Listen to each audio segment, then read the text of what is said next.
बिस्मिल्लाहिर्रहमानिर्रहीम अस्सलामुअलैकुम। आप देख रहे हैं मुझे ऑफिशियल यूट्यूब चैनल पाक अपडेट्स पर। मैं असद अवान हूँ।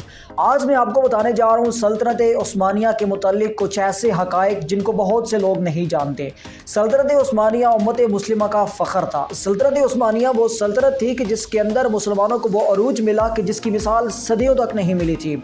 लेकिन उसके बाद इस सल्तनत उस्मानिया को ऐसी नज़र लगी कि एक 100 साला मुआहदा तय करना पड़ा। इस मुआहदे ने ना सिर्फ सल्तनत उस्मानिया को नुकसान पहुंचाया, ना सिर्फ सल्तनत उस्मानिया को तोड़ा, बल्कि पूरी उम्मत मुस्लिमा को पसपा करके रख दिया, पूरी उम्मत मुस्लिमा को कमज़ोर करके रख दिया।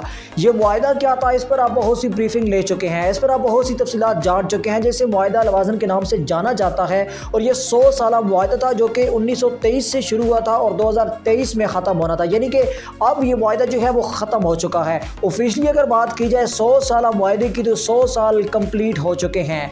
लेकिन यहाँ पर बहुत से ऐसे सवालात हैं जिनका जानना आपको बहुत ज़रूरी है। शायद ये सवालात आपके जहनों में भी हों और उन तमाम नज़रिया पसंद मुसलमानों के जहनों के अंदर हों जो इस बात से खुश थे और इस बात को सोच कर खुश हो रहे थे कि इंशाअल्लाह ताला 2023 के अंदर जब मुआहदा लवाज़न का ख़ात्मा होगा तो दोबारा से हम सल्तनत उस्मानिया का जो है वो दोबारा से उसका अरूज देखेंगे, दोबारा से उसे बनता संवरता देखेंगे।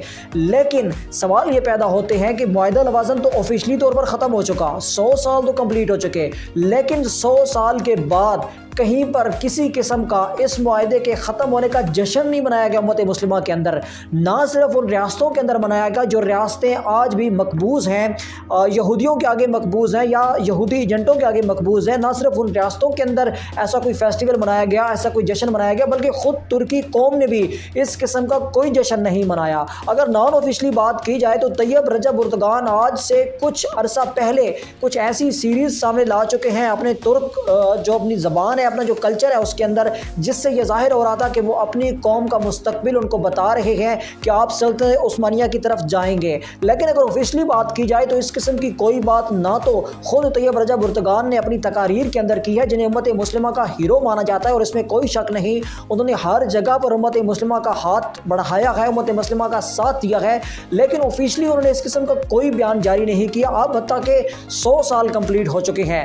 तो जब हक़ाइक़ में हम गए तो हक़ाइक़ में ये चीज़ें मालूम हुई कि ना सिर्फ सल्तनत उस्मानिया की बनावट में जो रुकावट है वो ये मुआहदा लवाज़न है, बल्कि इसके अलावा भी बहुत से ऐसे मुआहदे ऑलरेडी तुर्क कौम कर चुकी है जिनको पूरा करना बहुत मुश्किल है, बहुत डिफ़िकल्ट है। और उनकी मुश्किलात को फेस करने के बाद, उन मुश्किलात को देखने के बाद फिर एक वक्त आएगा कि दोबारा से उम्मत मुस्लिमा जो है वो सल्तनत उस्मानिया का अरूज देखेगी। वो कौन सी रुकावटें हैं, वो कौन सी मुश्किलात हैं, इस पर मबनी एक मुकम्मल सीरीज़ आपको इसी यूट्यूब चैनल पर मिलेगी। डेली बेसिस पर इस पर एपिसोड अपलोड होगी जिसमें आपको मैं डे बाई डे ये बताऊंगा कि कौन कौन सी मुश्किलात हैं, वो किस तरीके से, किस मेथड से ख़त्म किया जाएगा उनको, और कौन कौन उनको ख़त्म करने में लगा हुआ है। इसमें पाकिस्तान का किरदार क्या है, अफ़गानिस्तान का किरदार क्या है, ईरान का किरदार क्या है, बाकी मुस्लिम ममालिक का किरदार क्या है, सऊदी अरेबिया आने वाले वक्तों में जो है वो किसके साथ खड़ा होगा, अमेरिका के साथ खड़ा होगा या फिर तुर्की के साथ खड़ा होगा। ये तमाम तफसीलात आपको इसी YouTube channel per day by day मिलेंगी। इसलिए चैनल को सब्सक्राइब कीजिए, साथ लगे बेल आइकन को लाजमी क्लिक कीजिए ताकि इसी तरीके से हमारा राब्ता आपस में जुड़ा रह सके। मिलेंगे नए वीडियो में, तब तक के लिए अल्लाह हाफिज़।